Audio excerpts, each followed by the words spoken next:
Welcome to the 1-0 podcast. It's your host, Dom Skeen, and Dontay Reynolds over here. We've got a lot to talk about today. Mariners off day. Got some college baseball in there. A little lead up to the All-Star break. But first, as always, Don, how you feeling, my friend?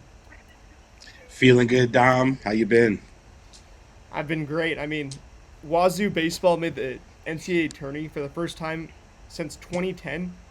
I Big was business. in fifth grade the last time this happened. Since then, I've gone to Wazoo, graduated, been doing this for years. So, Yep. go Cougs! Shout out to the Cougs, Yep. rocking the Coug hat today for y'all. And we're gonna talk about that a little bit here. But first thing we wanted to get to is obviously what's going on in Seattle with the Mariners because Yes, sir. we've been gone. We were gonna talk about this on Tuesday, gonna talk about it on Wednesday. Monday, the big kind of blowout of the piggyback situation happens in Anaheim or Sacramento, which is, by the way, the background today, if you were wondering. Um, and I think this kind of just exemplifies what's going on with the Mariners to me is the culture. When the culture is so important, especially when you get into the swing of the season. You get into May. Uh, you've had the opening week and the opening day and the opening month, and Right. now it's not the start of the season anymore. You're kind of in the thick of Right. things, and things are going wrong. Right, you got guys getting injured. You've got guys stepping up. These things all play a role in the culture, and the way that two veteran players rarely do veteran players have to deal with something the way that JP and Luis have had to deal with their situations in the past week or 2 weeks. Um, and it shows kind of the dichotomy of how you can handle these situations. And Mm. we've definitely got some thoughts on it. But what we're talking about, of course, Yeah. unless you have been living under a rock, La Piedra, is it's what the Rock did actually. Luis Castillo, right, gets brought out of the game. He's pitching well on Monday. He goes 4 scoreless innings. He's getting strikeouts. He's looking the best he has all year. But that game's already planned to be a piggyback. He's going to pitch the first half of the game. Bryce Miller's going to pitch the second half of the game. The offense is doing such a good job. They've given you tons of run support that whoever makes it, to pitch the majority of this game for the Mariners is going to get the win. Going to, Hmm. if Luis goes for another 2 innings, he's probably going to get the quality start. But it's already planned Right. that it's a piggyback game. And so Dan Wilson and Luis have this massive heart to heart on the bench in the dugout in Sacramento, the first game of this series. Where Dan Wilson is just sitting there with Luis like this. He's just talking to him, and he's just shaking his head like this, saying, and he's shrugging his shoulders. He's just like, man, this is what it is. And then Luis is sitting here like he's Hmm. barely nodding along, like he looks like he's really upset. Um, Yeah. and clear. We all know what the conversation was. Luis wanted to stay in the game. Dan was Right. following the plan, and so that's what you see on the broadcast during the game on Monday. Mariners go win 9-2. Things are for the most part okay. Pretty good. And then Bryce Miller's post game, uh, immediate interview on the field. He gets asked all Hmm. these questions about the piggyback. Brad Adam, doing a good job trying to ask these questions and be pretty light with him, not try to go too hard. But he's Hmm. asking these questions, and he's like, how do you get comfortable? How did you feel like you did got comfortable in a situation like this? Bryce Miller goes, man, I wouldn't say it's a comfortable situation. I'm just happy to be throwing the ball in the big leagues. I've dreamed about doing this since I was a kid. Even if it's not ideal, and he's like also upset and kind of shrugging his shoulders, and you could tell he's Hmm. upset. Um, and I will say Luis and Bryce are supposed to have like one of the tightest relationships of any of the starting pitchers in the staff, like any two of them. So Okay. That's good. anyway, after the game, you've seen that Bryce Miller press conference or post game interview. Things are going weird, Right. and then you see this video that Daniel Kramer put out uh, late uh, late on Monday night, and we're gonna go over to this. So Yeah. we look at this video, and you can. I mean, we've all seen it by now. I'm gonna go play it just for those who haven't. For Luis sure. Castillo gets up and whips his jacket, and then whips his glove at the bench. Uh, I mean, definitely quite a bit of animosity towards, or not animosity necessarily towards Dan as a manager, not towards Bryce for coming in after him. You could tell that he is just upset. He Right. thinks of himself as a starting pitcher. It's hard for him to get out of this mindset. Um, and it, even though there's young guys in the rotation who are performing well, and it might be what's best for the team to win, because the piggyback is 2-0 and or not 2-0, but should be 2-0. Like the piggyback has worked really well. It's allowed 3 runs Mm-hmm. over like not 18 innings. Then you go over to what JP said about JP is handling a situation. Actually, before we talk about JP, I want to say like I see this video and rarely do I criticize the actions of players in the clubhouse or in the dugout, but this Right. I was like, Right. yeah, that's not good. Like I get showing frustration, and I wasn't exactly there, but I'd like to see Right. him show his veteran leadership. Like you have a massive opportunity to show all these young guys how to act in this situation, and they respect the living daylight out of you. They've come up under you, Mm-hmm. and I mean, you get paid $21 million a year. The least you can do, right, is be a veteran leader for all these young pitchers who are, going to be worth a lot too someday. Part of that value to me is being a good veteran leader. It's not being, For sure. I mean, we talk so much about, you got to get the right people in the organization and got to get the, make sure we, care about the people and stuff. And it's like, this is one of those moments where it's like, Luis, you got to take that stuff into account. Like these young guys who Yeah. are, they respect you so much. Like, I would love to see, you put on a good example for them and lead. But this, like, you go back to last year, Gino Suarez, he wasn't always performing.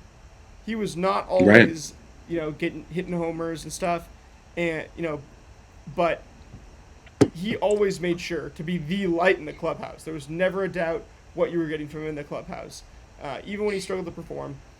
So I would also love to see, other guys approaching him and picking him back up right after this. Because watching this, the first couple times I'm like, okay, Luis is doing this, After I watch it a bunch more times, I realize, like, Rayleigh is kind of just, going about his business, getting ready for the inning in the field. You've got Randy out in the corner is, like, looking over at Luis as he's doing this, kind of just side-eyeing him. Julio sees it and stuff, and I mean, they don't show in this video is like, I wonder how guys went and picked up Luis, after this happened, because Right. I know that at some point his teammates picked him up, but it's like I would like to see visible vocal leadership where they're just picking Luis up. Right. Yeah. What do you think about this whole situation? I mean, it's easier said than done, but Of course, chemistry has yeah. to be a priority, and I mean we're competing with the other 29 teams, not each other. Yeah, it's a fact. And you're hitting things on the head when you're saying words like veteran leadership, when you're saying young guys look up to you, when you're saying you get paid $21 million. You're saying all facts, and I agree with you there. The one place I don't agree with you, or not with you, the place I guess I don't agree with what people are kind of saying about this is that he can't be this frustrated. He has to respect the decision. He's a starting pitcher, and he's a veteran, and now his whole world is changing. So those parameters are going to weigh on a player, and we can't imagine how much that weighs on a solidified starting man being told now you're less than, because that's what it boils down to. If you're a ball player, you're not able to do what you did before, and you're seeing strategies placed to show that you might need this alleviation, or you can't go that distance. You're gonna be upset. Now, yes, you want the young guys not to see you sweat. You never want the enemy to see you sweat, right? So that sucked to see him physically boiling. You know what I mean? To have it boil over. But I understand it. You know, I understand it from being a competitor. I understand it from wanting to be great at something. Now, where I completely am with you is picking him up. Now, we don't get to see anybody pick him up because, of course, the media only wants to show him being crazy, right? That's why it cuts. But you see, Julio is right there. If you watch, he watched it the whole time, and he's about to approach Luis. So if I had to put my bank on it, Julio talked to his boy, and then more people picked him up. And yeah, good eye on seeing that Rosarena's watching everything, and Young Junior, third base coach, first base coach, he's right there. You know, they feel it, but from being in a dugout, not in a major league thing, but from playing ball and being in a dugout and having a guy explode or knowing that a guy struck out and then he's exploding is when I've seen it. Yeah, you turn your back to that because you know he's gonna fire up, but you're like, you know, he 10 seconds and he's back. So I think that's kind of the culture. You turn your back on it, but yeah, you don't want the young guys to see you sweat. But I got to give Castillo some love, man. He's the Rock. It's got to hurt. It's got to suck. But the plan is the plan, and hopefully he can adjust and fall into his space. That's all we can hope for. Absolutely. It's interesting because we talk about all this stuff with Luis and responding a certain way. I like you bringing that perspective of like you're gonna flush it out basically and then come back to us. One person who seemingly never needs to flush it out. I mean, sometimes he does throw his helmet or his bat, but JP, there's all this talk about Colt Emerson coming up, playing shortstop as his natural position, and there's so much talk about JP's shortstop defense this year. Right. He is one of the bottom guys by certain metrics in the MLB in defensive metrics. Like he has certain offline throws. He's like the arm has not shown the same level of consistency. Just in terms of there's been more offline throws than in years past. And the weird thing is that I don't see like a massive downgrade in like it doesn't look like he's fell off a cliff physically. It's just like he's not making certain like he more of the routine plays are like getting not as routine. So I mean third base makes perfect sense because okay, well we can keep JP and at least he has like a good arm there. Like you're gonna be able to throw hard enough to play third base, and I mean you have to dive one way or the other, but you don't have to make long ranging plays on these balls, like where you have to really be super agile within a 10-20 yard span, and make do crazy athletic things, which as a 30-year-old are tougher than as a 20-year-old. And the Mariners have that 20-year-old who's good enough to do those things right now. So JP comes out and says this, and he doesn't even get asked this. He just decides, you know what, I'm going to avoid it. Before any of this happens, I'm going to do this. Which how much playing shortstop means to JP. He's a Gold Glover, but we're going to go ahead and roll this. Yeah. I want to be a Mariner for life, and I think that's the best way to do it. And, just always being open to helping the team win. JP, the young guys talk about you and just everything that you've done for them. What does it mean to you to be that person for them? Yeah, it means everything. When I came up, I really didn't have anyone to show me the ropes until I got over here. And D. Gordon and Kyle Seager took me under their wing, and, I made a promise to myself to, be like them. The goal here is to win a World Series and stay here as long as I can. And that's only two things on my mind. I want to.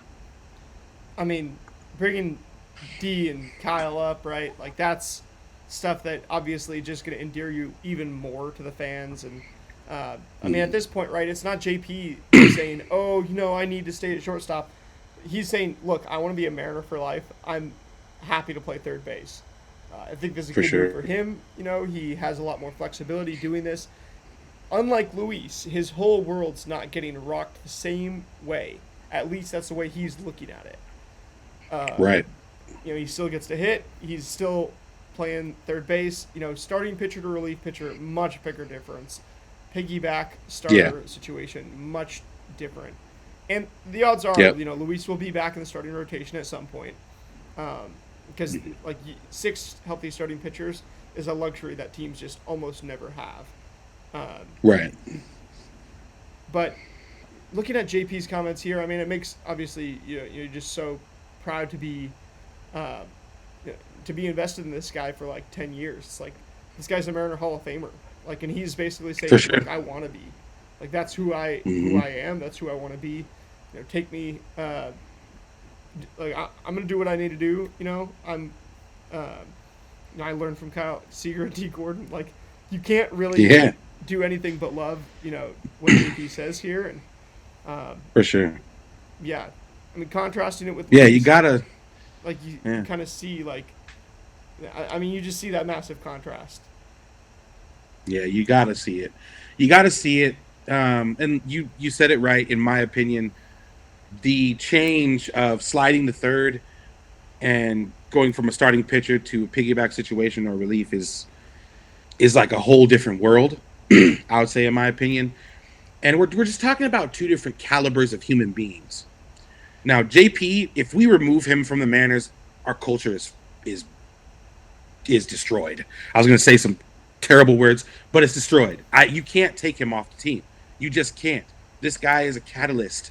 Just like when you mentioned Suarez, good vibes only. That's why you never saw him sweat. He lived by a caliber that allowed him to stay in this place that uplifted and only shined light. And JP's kind of that guy, in my opinion. You see him chopping it up, how he moves, his swagger, his style, anything he does, like when he's talking to the players, it's something that keeps the bloodline alive for the Mariners. So if he's gone, I don't understand us. So he's got to be there. So moving into third, it makes sense to me. Yes, his metrics are down in certain spaces, but he's still such a great player. He's still clutch, in the moments, and he's still somebody that nobody's saying, "Oh, this guy's an easy out. Oh, this guy, we're not planning." Like, they're still gonna prepare for him. So, yeah, him moving to third is fine with me. Beautiful words he spoke. Great leadership, man. That's the captain. I don't care where he plays on the team. I don't care if he's just on the bench talking game. He's the captain, and that's why he's willing to move over and play another position to stay where he is, to keep performing, to keep being a utility guy. I mean, hats off to the captain, bro. Like, that's just a beautiful thing. You're not going in 2026. You're not going to get a lot of players who are like, yeah, I'll go over there and play that. You're just not. They're not going to allow their stock to drop, their the way they look to change, and that's another thing too for a pitcher to go back to the Rock. Like, man, for you to waver like that, your stock is going to look really crazy. So a lot of mental heat. Hate to see him boil over like that, but yeah, let's take a page out of the captain's book. Next man up, but you can still contribute, still be a part of the game. Man, I just hope JP gets third and we leave him where he's at. Absolutely.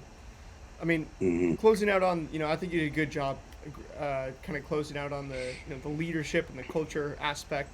I mean, because here's the thing, like you have guys like JP and Gino that shape it, right? Those guys are the leaders. Like Luis, whether he, however he chooses to take this, right? And it is an opportunity for him to become more than just a baseball player, right? Just whatever his stat sheet says at the back of his baseball card. But JP is that already. That's why he's going to be prioritized, like, and he deserves to be. And I mean, just losing Gino, played a big role in the culture. Like the Mariners kind of had to rebuild the culture after losing Gino. Losing JP, you don't even want to think what could happen in the years to come. No, like it's gonna be different. Cal, not to mention, right? Cal Raleigh, he's actually out in Arizona right now trying to get healthy. He's not even traveling with the team. You're without Cal Raleigh in the dugout, and you're without Gino, and I mean, you've got this Luis and JP situations going on. So right. The team's veteran leadership has been tested. And, I mean, you did a good job kind of closing out on the culture aspect, though. So, we kind of get a snapshot of where it's at. We'll be back next week and, see if there's anything more to report. But closing out on the piggyback conundrum, with Luis, it's like if it's 2 for 2, and the analytics say that it's the best thing, like I honestly don't care that it made guys up, piss these guys off in moments. I don't actually think that that's bad for the team. I think that things that are projected to not be the best chance at 1-0, or things that shy away from being bold and doing what you think is the best way to play baseball, is how you really end up losing. In some ways, there's no greater danger than playing it safe. And it has worked extremely well these first 2 times, and it forces this team into uncharted territories, which is something they themselves would say they want this year. So if you think, oh, this has never been done, we're doing something that's never been done, and we shouldn't do that, well, we're going to do a whole lot of things that have never been done. So buckle up. The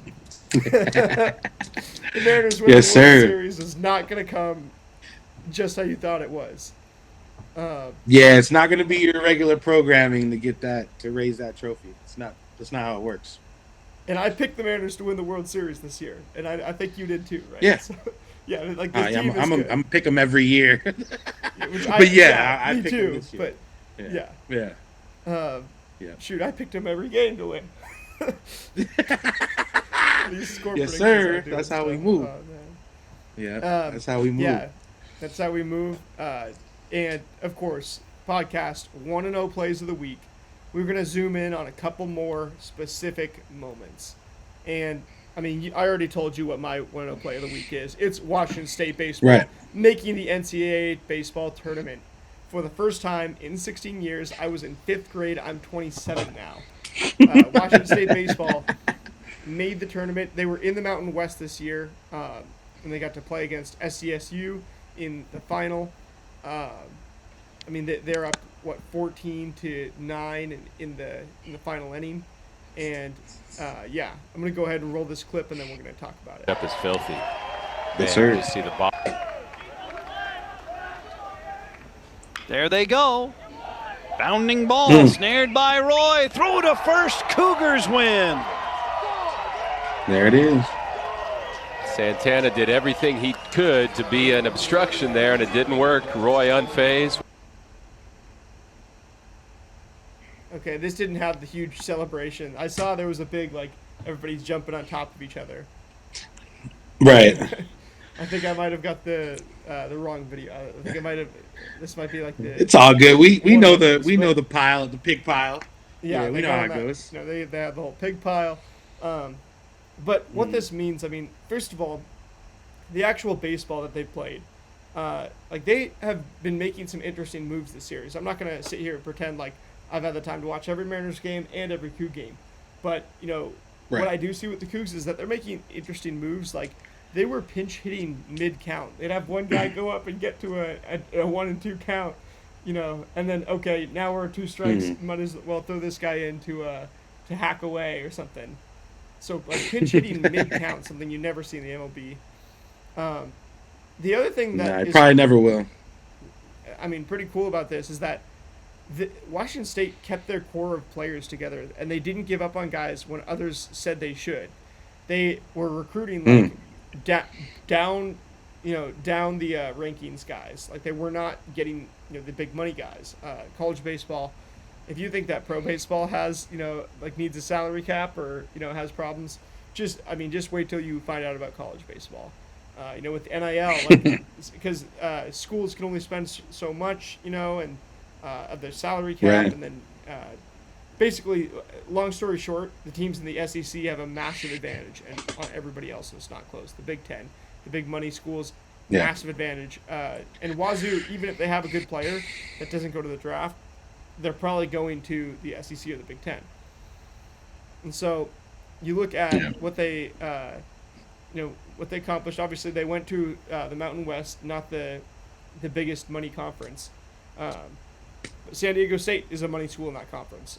They do have, they have their money schools, and Wazoo is not a money school. They're they need to build something pretty crazy to be able to compete with these schools. So they kept tons of their lineup is 6 or 7 guys return in college baseball, just an insane number. Their rotation, I think they kept the whole pretty much rotation. They acquired a couple guys, and the team last year went 17 and 38 or something, like half as many wins as they had losses. Not a good team, Right. but they keep everybody together, and then they come out and they make the tournament the next year. Amazing. Very proud to be a Coug. Can't wait to see what they do tomorrow, facing off against, and you couldn't have it any better, Eugene Regional to begin the tournament. And you've got Oregon, you've got Washington State, and you've got Oregon State all in that kind of pool. Oregon State, the baseball powerhouse. Right. Which I mentioned, watching Travis Bazzana at Wazoo when he was on Oregon State. And then Oregon as well, powerhouse, actually ranked higher these days. And, if Wazoo can pull off upset wins against those two teams, that would be culture-changing, program-defining stuff in the state of Washington for this team. So, anything to add? I know you found a pretty cool stat on Wazoo baseball today. Yeah, no, shout out Wazoo, man. Some of my homies I know from Washington, they graduated there, so I know they're hyped too for the legacy that they're building there. But I found that the Cougs they broke their single season record of being hit by pitches. I think it was 109. Yeah, 109, bro. They're getting hit by the ball. I haven't watched a lot of ball for Wazoo, so I'm happy they're winning. But to see that stat that's pretty funny. It made me laugh. But knowing the story, man, it's a great story. To keep your same squad, wow, to lose like that and to come back the next season and completely turn it around. It's a Cinderella story in the making, man. I hope they can go the distance. Hey, Chaos Ball, if you're a Chaos Ball fan, you've got to be a Wazoo baseball fan right now. 109 hit by pitches. They're crazy. 50 games, 60 games. So, yeah, it's unbelievable. Yeah, you got to give them some credit for, for taking one for the team, constantly for sure. doing the scrappy things. Chaos Ball is alive and well in Pullman, Washington. And then moving on to your play of the week. We've got, man. Yeah, honestly, I'm just going to let you take it away.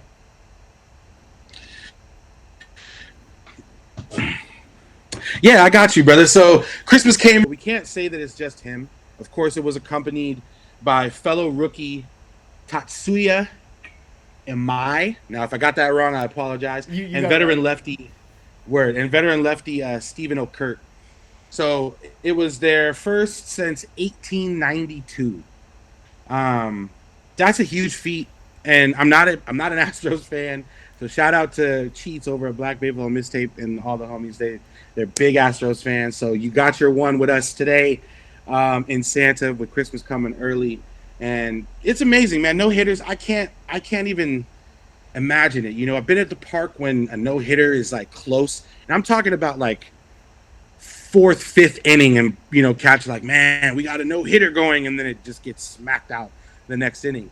I couldn't imagine being rookie, call up, first run, and you got a no hitter. You know what I mean? And you're preserving this thing. So shout out to Alimber, man, and shout out to the DR. The representation coming out of the DR is just so beautiful. If a player comes out the DR, man, I know I'm trying to see him. I'm trying to see how he plays. He's got stock. You know what I'm saying? If you're coming from that part of the earth and you swing the lumber, you're probably a baller. So shout out to Alimber. Absolutely. I'm going to go ahead and roll the clip for the people who did exactly correct. But, yeah, there hasn't been that many. It doesn't sound like it's that many. Or 9th or 18th. But, I think... So, if I do a quick Googles, it says 109 during the 21st century. 100... Okay, I think... Official no-hitter. That might be what I saw. Yeah. But I think I saw this... this no-hitter basically tied the 21st century with the 20th century in no-hitters. Got you. Okay. Which would mean that, obviously it's going to surpass by quite a bit, as we're only 26 years in. But shout out to Alimber, the first no-hitter of the year. And, it's pretty cool. I don't have too much to say on it other than, the Astros... they're not the best team, but they can get hot. I don't know if there's really too much to extract out of this one, but For sure. I mean, you're right though. They can be a problem, man. I think that's a good thing. Like we dread them sometimes. So so we're gonna put out a poll across YouTube and our socials where you can vote for a play of the week. Look for voting to open after Monday's game. Be sure to follow. I'll post it on my account. Don will repost it on his accounts. We'll no be doubt. posting up there on Twitter, on YouTube. So, any account you follow us on, you'll get to vote for the play of the week on every single platform. And excited to see what you guys come up with this week. Getting into our next topic is, we're more than halfway at this point, and what reminded me of this was, Wazoo baseball making the College World Series. I'm like, okay, we're kind of close to the draft, aren't we? Like, we're like a little more than a month out, and so I'm like, wait, so if we're more than halfway to the draft, that means we're more than halfway to the All-Star break. The tournament kicks off Friday, and throughout the tournament, first of all, what we want to do, we want to cover the guys who the Mariners might be taking. The Mariners, in the first round, those guys are basically always making the roster, and the roster right now, you look around, it's Colt Emerson, it's Cole Young, it's Logan Gilbert, it's George Kirby, it's all these guys who are drafted in the first round. So we're going to be looking at that, looking at who we think the Mariners might draft, do a little bit of scouting. Nobody really covers the MLB draft like that, which you had a good point about that. It's like, why do you think guys, MLB media doesn't cover the draft the way that the NFL and NBA does? Yeah, as we were kind of talking about, I believe that it's somewhat related to the scouting situation, and that all these teams scout these guys, and they're scouting these guys, of course, over time, and you're trying to acquire that player via scout. So if other people understand exactly who you're scouting and who your prospect is, or who you're really, really wanting in that draft, here comes a block, right? Here comes more scouting from these other teams, or, just juggling of your guys. So I think it's just they keep it close to chest. I think they try to keep it, under wraps. Like, they love the mystique of it. They love the, that they've got this guy that's a gem and no one else will get him or something like that. That's just my speculation. So, yeah, it'd be nice to have something cover it and, shine some light on these guys, because people are scouting these guys for years, man. And just to hear that, this guy got picked up in this round and this, and then, now you got to go back, and now we're scouting a guy that's been scouted for 4 years. So that's kind of my take on it. Absolutely. That's a great point. Who they have the Mariners taking right now? Jonathan Mayo's latest mock draft. We're picking 24th, by the way. So they have us taking Hunter Dietz, left-handed pitcher from Arkansas, who's ranked number 18. So, the usual for the Mariners in the first round is going to be they're going to take a pitcher, usually, and usually a highly ranked one as well. That's what they do. Kate Anderson, or they're going to take one that's not as highly ranked, but that they have high opinion of. So, Hunter Dietz is the first name on our board. But we're going to have to watch some of these guys and see what they could add to the Mariners over the coming weeks. Other than that, the actual All-Star week in Philly, I want to talk about that as well, which, there's a whole lot going on. First of all, voting opens next week, which I felt like I hadn't heard anything about until I actually looked at it. And the other thing is there's these, supposedly they're redoing the batting practice, the All-Star jerseys basically. Because now the guys obviously wear their regular uniform for the game, but teams are going to wear quote unquote. Shout out to Luke Arcaney, a Phillies reporter.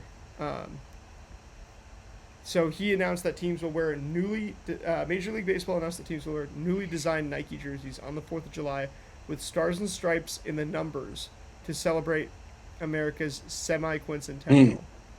Players that participate in the home run derby will also wear these jerseys during the derby. So they're going to wear these on the 4th of July first. All the teams will. And then the players in the derby are going to wear these during the derby. I guess it's going to be like, when I first read this, I was like, oh, what are they going to do? Like, are they going to design something sick? It sounds like it's just going to be the regular team's jerseys, and the numbers are going to be the only thing different. Any thoughts on this, Don? Right. I mean, my only thought is, Fanatics, don't blow it. That's like my only thought. Let's just try to keep it clean and and keep it smooth. It could be great, it could be solid, or it could just be a bust. These the want to do the American Star Spangled, all that. It's not high on my list of enjoyed things that we do. But I understand that it happens. I understand America the beautiful and all that. So just Fanatics, just be cool, man. Just be smooth. Just chill. Just get it done. Absolutely. I mean, if it looks good, it's going to be awesome. And I mean, generally the idea of, the country's having a 250th birthday. Like that's a pretty monumentous, thing to celebrate. I like the NFL, they wore the patches at the Super Bowl. It was cool, but it didn't really, it was kind of just there's a patch and that's it. So it would be cool to see, some special, kind of talking about the country, and stuff like that, along with it.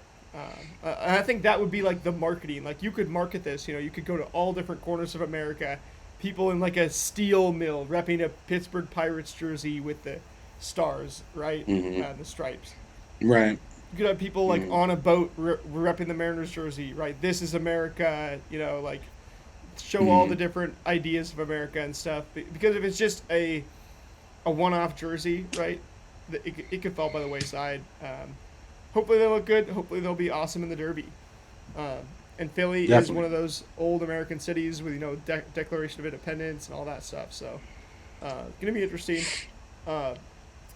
Another thing that, we got to talk about is the fact that the celebrity softball game, if you like the celebrity softball game, well, I've got some bad news for you.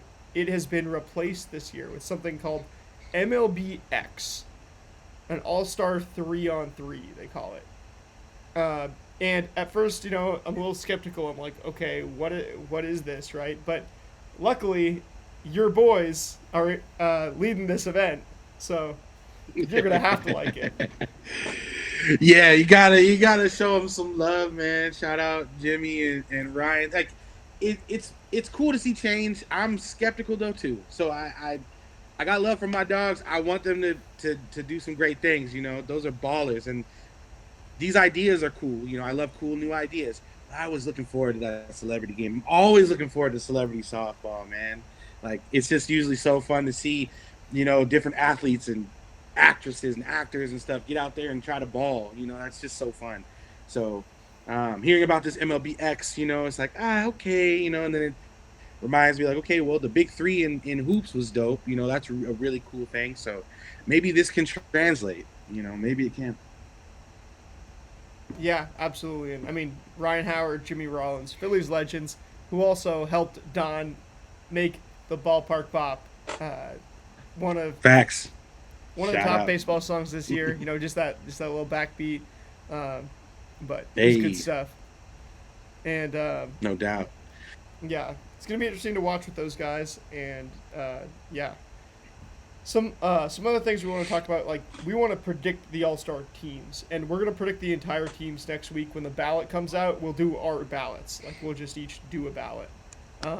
But for this week, right, we want to just talk about players who we think, are on varying levels. Not like every player, right, who's a lock, and every player who's not going to make it, but just some interesting ones, who have a good shot at making it, a good shot at, like, some names you wouldn't think of. So starting out, right, some obvious ones, don't have to spend too much time on these. Cam Schlittler, we've talked about him enough. He's obviously going to make his first All-Star team. Randy Rosarena. Yeah, that's your boy. Randy Rosarena makes the All-Star team every single year, and nobody cares. Like how many They should. All-Star Randy Rosarena jerseys do you see from last year? Like they're still selling them in the team store, not even sold out. It's yeah. But Randy's been the best player on the Mariners so far this year. Not a controversial It's a fact. statement. Nope. And he's about to make the All-Star game again, and everybody's gonna be like, As he yeah, should. well, Randy made the All-Star game, but right, they're not gonna give him the credit he deserves. I mean, Yeah, they don't. he's Man, put together like a really nice career here though, and Yeah, I agree. Mumbles in the humble mumbles, man. Like Randy, the moments that he has when you see him and people call him lethargic or they do this and that. It's like, all right, man. Yeah, everybody has their moments, but this guy obviously is consistently balling. So we can't just let homie slide by the wayside.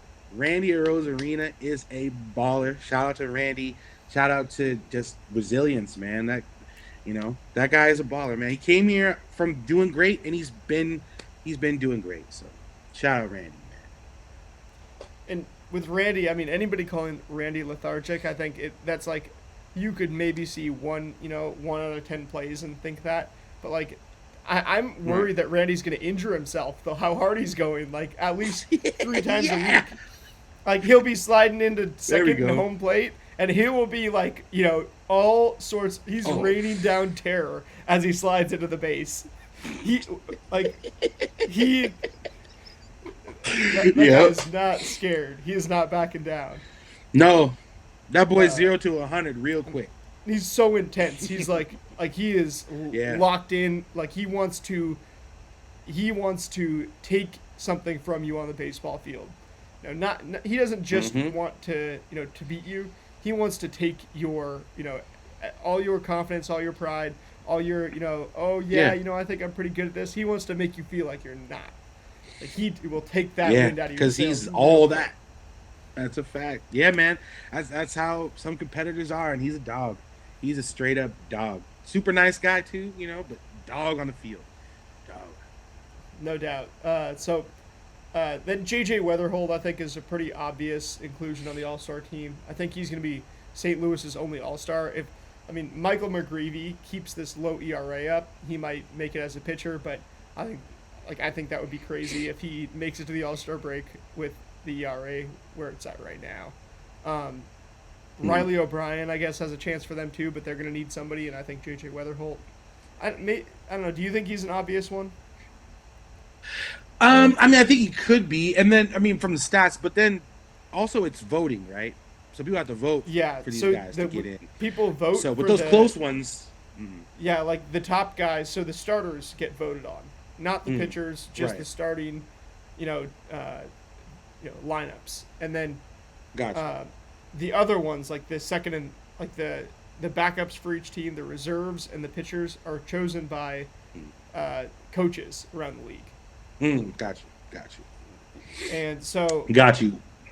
Yeah, that's good because you get a sense of like who coaches are seeing or performing and stuff. But Weatherhold, I don't know. Now that I look at this, I wrote this up last night, and now that I look at this, I don't know, something about it's like, okay, I could see Riley O'Brien making it for the Cardinals. I could see 2 other there's some good middle infielders in that National League too. So.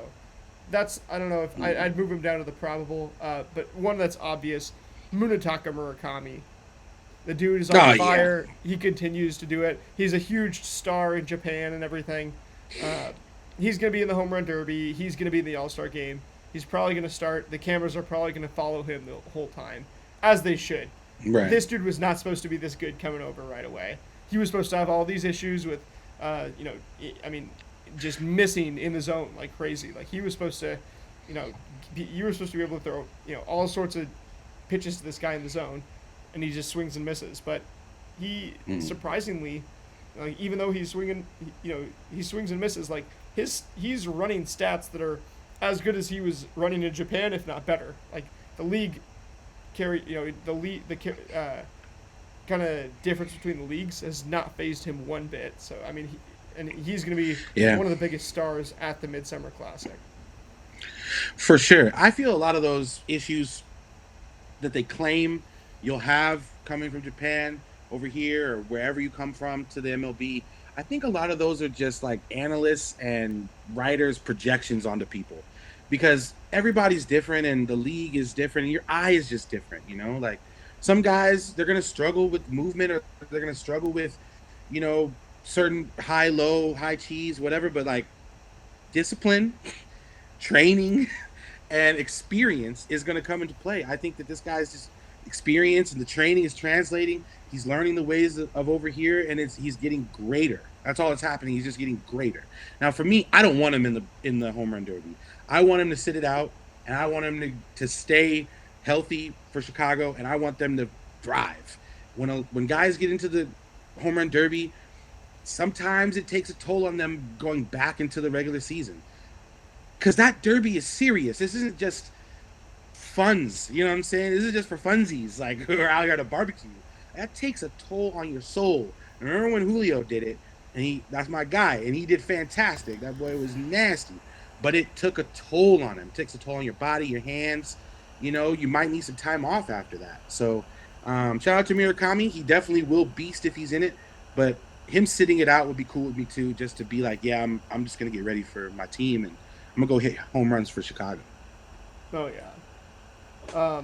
Some other like probable names. I'm just gonna run through these real quick. You can say anything on them if you want. Yeah. Emerson Hancock, Julio Rodriguez, Brandon Lau, Julio, Kevin McGonigal. These two are a little bit questionable. Reed Detmers, because who else on the Angels? It's either Mike Trout makes it or Reed Detmers makes it. Like there's nobody else on the Angels. I think Mike Trout. Or Zach Neto. Zach Neto, I guess, could possibly make it too, but they're gonna have one All-Star. They're probably not gonna have two. Right. And then Davis Martin for the White Sox. He ranks 15th in baseball in all of WAR, or in all of baseball in WAR. There's been like 1,200 players in the MLB this year. Davis Martin is 15th in all of baseball in WAR. So, something I learned, last night researching this. Definitely didn't know that. Some other possible names. I mean, Andy Pages, he's on the Dodgers, so they're going to have all-stars, already. He won't be like their inclusion. Yeah, but that's a fact. His stats are good enough where he's probably going to make it. Mm-hmm. Xavier Edwards, his WAR is up in the top 30 in all of baseball, I think. Dylan Dingler, for the Tigers are a tough one because like Kevin McGonigal. Tigers. If Tarek Skubal is back, does he make it? And then Dylan Dingler, because catcher, you're not going to have Cal Raleigh in there this year. It's because Right. he's been hurt. Stats won't be there. So, Right. Here's a good question. Will Cal Raleigh get to defend his home run derby title? No. Why not? Why not? He's just not healthy. I wouldn't do it. Like if I'm not healthy and I'm still trying to get back to my squad and I'm just really focused on that and we're trying to go lift this trophy, we're trying to go get this October, I gotta be chill. I'm cool. I'm a champion. I got it already. I can do it next year.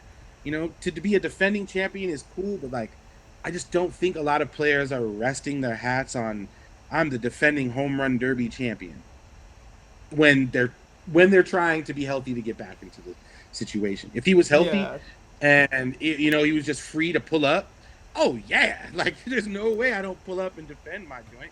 But the fact that he's just still trying to get back to 100, and like you said, he's in Arizona right now trying to get right. I just think he slows down, and I think you just take a break off this one. Yeah, I guess to clarify, you're saying more that he shouldn't go and risk it. Not saying that. They should invite him back. They should invite him back. Right. Yes, they should. You have to invite the champ back. The champ pulls up and lets his nuts hang. That's just obvious. But that he is wounded, that's just like I want him to be like, I gotta fall back. Right. Home Run Derby field. We'll predict it next week, along with the All-Star ballots. Some other guys like Miguel Vargas, Peyton Tully, and then like Travis Bazan, I think, has an outside shot. At that American League second base and the Guardians and stuff. But all-star stuff come in the next couple of weeks. Make sure to tune to the 1-0 pod on Tuesday. If you want all kind of full all-star team predictions and home run derby predictions. Word. Moving on. So I had a couple stats of the week that I wanted to mention. First one being assists. So if I was to ask you, what do you think an assist is in baseball? In baseball, I would say an assist is like, let's say, second base moves on the ball, and like how they do glove tosses. Like if I glove toss the rock to JP from second, and he doubles up, then I'd call that an assist. Now I don't know if that's an assist or not, but that's what I would call an assist. That actually gets tricky, yeah, because but it's basically anytime you throw a guy out on the base, and oh wow. It's just an interesting stat because nobody ever talks about, who's throwing guys out at first base, because it seems like the easiest thing, right? They're playing catch almost. But, do you know who leads the MLB in assists? I don't. Good, because I think you're going to be surprised by who does. I bet. It is a Mariner. Who we got? Who's leading? Okay, that's what's up. And obviously, what Mariner plays the most, has played the most this year, and in the infield, it's infielders who are getting the most assists. By the way, always. Gotcha. Yeah, well, that makes sense now that I understand what it is. Yeah, so it's Cole Young leads the MLB in assists. Him and JJ Weatherholt tied with 159 apiece right now. But crazy. It's just a stat that I like looking at. Go look at this stat to see which team players are getting the ball hit to them the most. That's wicked though. So an assist is throwing it to first. That's an assist. That's wild. So you get the assist. Who gets the out? What do you? So Cole Young gets the assist. That is the out. The assist basically means outs. That's weird. Outs. That's really strange. I don't like how they word it, but I hear you. Yeah. Baseball. That's baseball, right? That's a fact. Yeah, I just wanted to mention, assists are my favorite stat to look at the leaderboards of, just to see all the second basemmen and who's getting the ball hit to them 5 more times than everybody else. I'm playing in a fantasy league that tracks assists, and it destroys the whole league. Pitching's not valuable. Outfielders are pointless. The second basemen are the ones who get all the points, and the shortstops. Definitely. And so I got JJ Weatherholt in that league, and I'm 8-0. But I'm playing as many second basemen as I can in other spots. It's fun. That's wicked. And the all-time assists leaders. So the all-time assist leader is a guy named Rabbit Marinville from the 1800s. Rabbit. Rabbit. Young Rabbit. My guy Rabbit. That's hilarious. Yeah. So, just some funny stuff there. Another thing I wanted to mention that that I'm going to get into probably more over the course of the season, which is that this guy X Woba Enjoyer on Twitter, shout out to you. He says, I feel like baseball should have more metrics which focus on process on a per-pitch basis as opposed to per-plate appearance, since per-pitch is much more reflective of how baseball is played. And he looks at run values of the most common results of a pitch, for batters. And I think this is interesting because it is more reflective of how baseball is played. Per-play stats in football, are much more reflective of how that game is played. Baseball is played one pitch at a time, 1-0, right? Right. And as the 1-0 podcast, I want to get into these per pitch stats more. I'm big into the pitches per plate appearance, things like that. But I want to get into per pitch stats more. So, any thoughts on that, Don? No, I think that's great. I mean, when I go to a game and I'm in the stands and I'm watching our pitcher, I'm looking at his pitches in total almost, and I'm breaking them down to understand, what's going on personally and how he's performing. So the per pitch thing it sets the tone. I think that a great way to really get into the nitty gritty and analyze. Now, how you come up with these numbers over here, this .05 and stuff, I'm not that guy, but I do agree with the per pitch quantity of evaluation. I think that's a good way to assert things and go about it. Absolutely. So look for more on that in the coming weeks. And then strike rate. I've been teaching everybody I can about strike rate, so I'm gonna tell you guys about it. It's pretty simple, right? How many strikes does a pitcher throw? For every 100 pitches, and there's such a small window of outcomes on strike rate. Like there's such a small, narrow window of what actually happens. Like you would expect, okay, some guys are throwing 50% strikes, some guys are throwing 90%. Nope, it's basically like 64% is kind of the middle, like that's like solidly middle of the pack. You're doing all right if you're at 64. 62% strikes is terrible. That's like very, very, very bad, like untenable. Not gonna survive for long with that in the majors.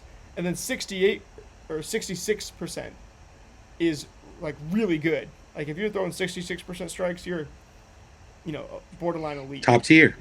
So the difference between 62, 64, 66%, that's strike rate. That's like your little random stat of the week that you can look at and know, like, okay, the window of the margin of error is small, but when you look at the data on a game this week, go and look at look at the pitcher's strike rates, and they'll be within this range. And I don't know, it'll kind of shock you how every time they fall between 60, 70%. Wow. Yeah, I'm going to be looking into that. That's nice to know. Yeah. A few other things, right? Mariners leading the AL West. How many games do you think they win as of right now? How many what? Sorry? How many games do you think the Mariners end up winning at the end of this season? Man, how many do we win? I don't want to put us too low. How many do we end up? What would you say? Are you at a confident number right now? Yeah, I picked 92 before the season, and so I'm gonna stick with 92. Sticking with that? Yeah, it's nice. Pretty optimistic. Did we pick it one time together, or did you just pick that? Yeah, no, we did pick it together. I forget what you said preseason. Right, I'm forgetting too, so I don't want to be terrible and not stick with mine. But whatever I said, I'm sticking with. I'm sticking with it. That's what I want to hear. I want us up there, man. Yeah, I want us winning as many as we can. I want us going the distance, man. I don't ever want us to lose. I'm biased like that, but yeah, 90 plus. Let's go. Oh yeah. Then another little topic is, let's say you get free tickets to the 2026 All-Star Game. Where's your favorite place to sit? Where are you going to take those free tickets? Let's say you can't take like the club level, right? The $1,000 food and drink juicy package. Yeah. If it's me and I looked at Citizen Bank Park, man, I feel like I'm going left field because I'm trying to get a home run ball, or I'm trying to get some action. Left is usually where the rowdy homies are, where there's some action, some liveliness. So I'm gonna go, with that park, I'm gonna go left, or I'd go third base side, somewhere in that little corner. Cause I'm just chasing down a baseball. I'm a golden retriever out here. I'm just trying to snatch a ball. So yeah, left field, third base line, back in the stands a little bit. Absolutely. What about you though? What about you? I'm gonna say like right behind the plate, probably. I'm gonna say I want to see those. If I'm gonna get to free tickets to the All-Star Game, I'm like just get the best I can right behind the plate. See the pitches move. I feel you. Be as close as I can to the players and the word. What's going on at home plate. Yeah. I feel you. Honorable mention. Well, yeah, I like that too. That's true. That's just true. You want to be close, maybe dugout, above the dugout or something. Yeah, I was thinking about that too. Yeah. And honorable mention to I feel you. Like the view level first row, like if you don't go main level, view level, like, and then the first row, the view level, you get a better vantage point at actually seeing the entire field. from the view level. Mm. So sometimes I would say that, Word. depending. And then what about like at your park regularly? So like for me, section 117 at T-Mobile is where you'll usually find me. Right. But Yeah. for you, what? Yeah. Like I mean, you could be going to a lot of ballparks, but You know this. like, But Safeco's home. You know Safeco's home. Yeah. So if I'm at Safeco, man, 121 used to be my spot, man. Shout out to my dog Ty France. Forever I was always first base side. I knew right where to be so I can get a ball. So that's where I would always like buy a ticket if I was trying to really be in a seat. But for me, I'm an early goer. I'm usually first in line at T-Mobile line. So I just go to the pin. I buy a ticket almost anywhere, Julio section or 121. And if I'm just buying a dirt cheap up top, I get there first, walk to the pin, and I stand there. I watch the pitchers, shout at the players. I feel in tune there. So that's my move. Oh yeah, all good stuff. I mean, there's really not a bad seat in the house. Just wanted to get that conversation going. And For we're sure. gonna end off For today. sure. I want to show, just to end off, or Yeah. let's see, can I? Oh nope. All right, whatever. Not even gonna show it, but JP, that throw from yesterday. Everybody's questioning his defense and stuff. That throw that JP I'm watching made it right now. yesterday, diving stop, and then he bounces the throw. And I love that Perry Hill, our infield coach, one of the best in the business, if not the best. Yep. He puts on Yep. Twitter and he says, "When out of control, bounce the throw." That's what Yep. makes this so good. Is that he's out of control. He's getting up off the ground. He's gonna rocket this thing to first, and he bounces it on purpose. So just something for you guys to know. In the future is like if you're out of control, bounce that throw. For sure, man. You see it a lot in the AAA. Like I saw it a lot at the Ballers game the other day. A diving grab in who was it? Eddie Pelk. Diving grab, got to get it in though, and it's a good throw, but of course out of control. But it bounces straight into the glove, and some people would see that and be like, what? Like that's a bad throw. No, that was actually controlling the throw while out of control. So shout out to Long Beach Coast. That's Eddie Pelk. Yeah, bounce that ball. You know what I mean? If you can, that's a great tactic. Yeah. Absolutely. End it off there. When you're out of control, bounce the throw. And so to land the plane on our episode today, we're going to bounce the throw. We're going to take you guys home. Remember, as long as you go 1-0 every pitch, stay stoic, and give all glory to God, you can't lose. We will be back again on Tuesday, regularly scheduled programming. And, great episode. Got a lot in today. Anything you want to tell the people before we dip out for the week? Hey, man, just keep going 1-0. Our boys are up. Stay behind them. Stay loud. Just keep showing up. Absolutely. Yes, sir.